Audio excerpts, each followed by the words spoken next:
नमस्कार। Safety talks में आज बात करते हैं सेफ्टी स्टैटिस्टिक्स की।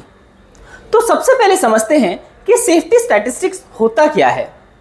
सिंपल भाषा में यदि हम इसकी बात करें तो सेफ्टी स्टैटिस्टिक्स एक रिकॉर्ड है और ये रिकॉर्ड सिंपली हमें इस बात की मदद करता है कि सेफ्टी की जो पैरामीटर्स हैं उन्हें हम एनालाइज करें और मैनेजमेंट को रिप्रेजेंट कर सकें।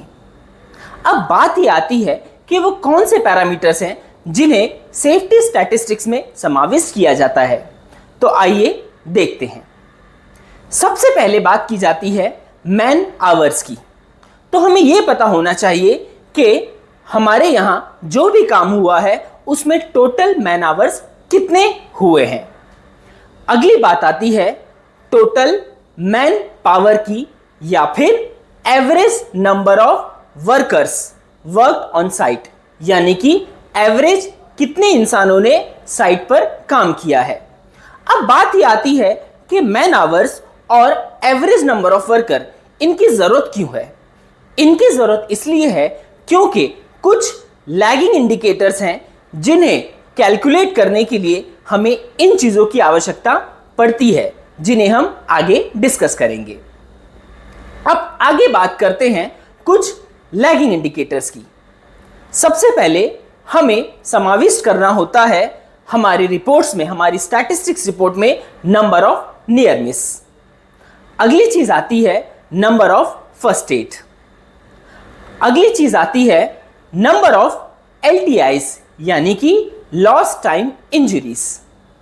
अगली चीज आती है फ्रीक्वेंसी रेट। फ्रीक्वेंसी रेट का फॉर्मूले की यदि हम बात करें तो वो कुछ इस प्रकार होगा, number of LTIs into 10 lakhs divided by man hours worked. अगली चीज आती है सिवियरिटी रेट। यदि सिवियरिटी रेट की फॉर्मूले की बात करें तो वो कुछ इस प्रकार होगा, that is number of man days lost into 10 lakhs divided by man hours worked. अगला पैरामीटर आता है इंसिडेंट रेट। यदि इंसिडेंट रेट के फॉर्मूले की बात करें तो वो कुछ इस प्रकार होगा, that is number of total LTIs into 1000 divided by average number of workers. इसके बाद का पैरामीटर जो आता है on site training, induction training, on the job training. इसके अलावा यदि कोई स्पेशल ट्रेनिंग्स आपने प्रोवाइड की हैं तो उन्हें भी आप अपने स्टैटिस्टिक्स में इंक्लूड कर सकते हैं। TBTs, नंबर ऑफ TBTs भी आप अपने स्टैटिस्टिक्स में इंक्लूड कर सकते हैं।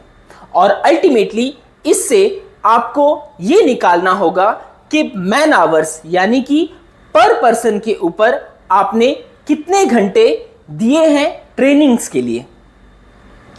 अगली चीज यदि हम इंक्लूड करें तो उसमें आ जाएंगे हमारे नंबर ऑफ ऑक्यूपेशनल डिजीजेस, यानी कि साइट पर या फिर हमारे ऑर्गेनाइजेशन में जब काम हुआ है वो काम करते वक्त कितने लोगों को ऑक्यूपेशनल डिजीज हुए हैं।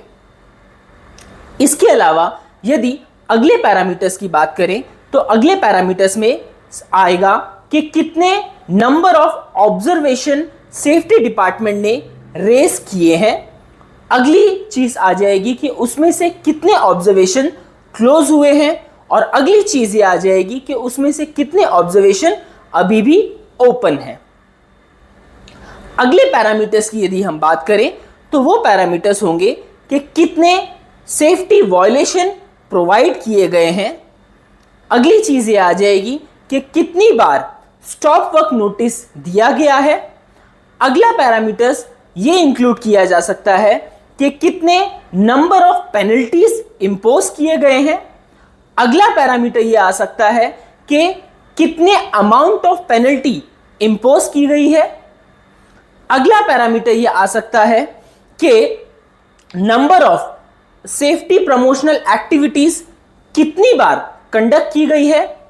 इसमें हम इस चीज को समाविष्ट कर सकते हैं कि कितने एम्प्लॉइज या फिर कितने वर्कर्स को बेस्ट सेफ्टी परफॉर्मर्स का अवार्ड मिला है।